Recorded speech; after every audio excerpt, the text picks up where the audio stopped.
Dobrodošli na imanje Don Quixote. Ponosno vam predstavljamo nove elemente dječjeg igrališta i Pepko kreativan kutak.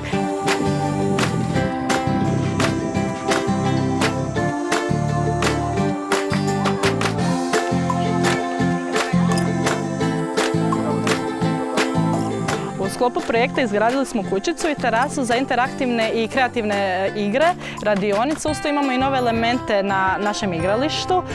Također smo napravili i antistres podloge oko igrališta u slučaju bilo kakvog pada. Također imamo i travnate rešetke za u slučaju blata da lakše hodamo po tome.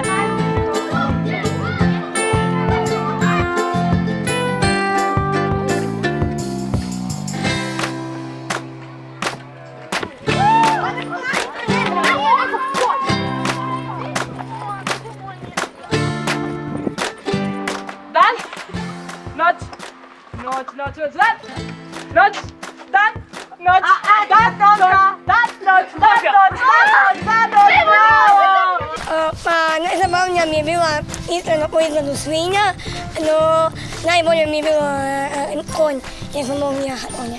Pa ljepše je ovdje, malo ljepši zrak, lijepo ova trava i lijepo je, baš je lijepo. Fora mi je bila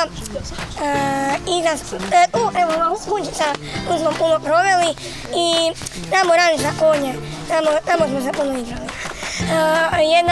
Ja sam jahao konja, zove se Mare, i bio je još jedan konj, nisi njega jahao? Sugar.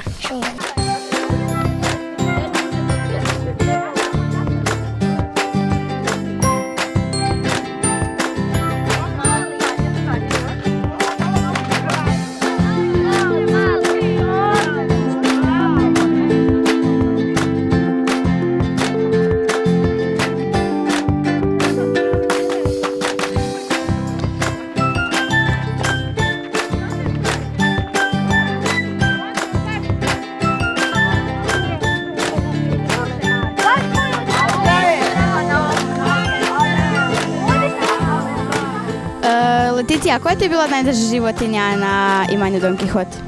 Pa nekako su mi se svi svidjeli, možda najviše konji jer smo na njima mogli jahati, a zečevi su mi se svidjeli jer su jako mekani i stvarno je bilo zabavno igrati se s njima.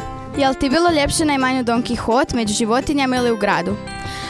Pa ovdje mi je iskreno bilo puno ljepše zato što je tu puno životinja, u prirodi smo i kao terapija je ovdje. Jel ti bilo lakše disat?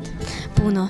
Pa onako, u gradu živimo i već smo se navikli na grad, ali ovdje je baš opuštajuće i mirnoća. Pa meni je najdraži konj bio Sugar, jako je lijep i dosta je brz. Kakav ti je bio osjećaj jahati konja i kojeg si točno konja jahao? Jahala sam na konju koji se zove Sugar. On je visoki smeđi konj koji je prije bio trkači konj.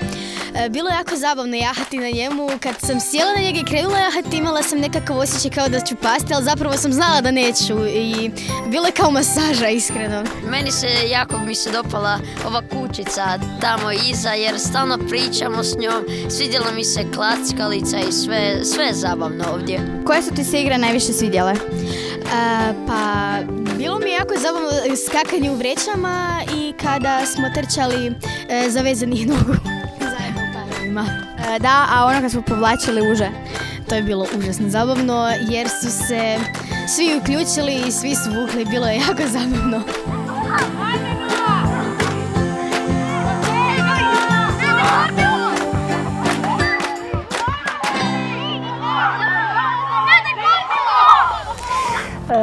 Iznimno smo zadovoljni sa suradnjom sa Pepko Hrvatska. U biti oni su se nama javili prije par mjeseci da bi nam donirali neka sredstva za jedan projekt u koji bi bila uključena djeca s teškoćama u razvoju. Kako se mi inače time bavimo, to nam je bila jako lijepa suradnja i smislili smo projekt koji se zove Pepko male kacige.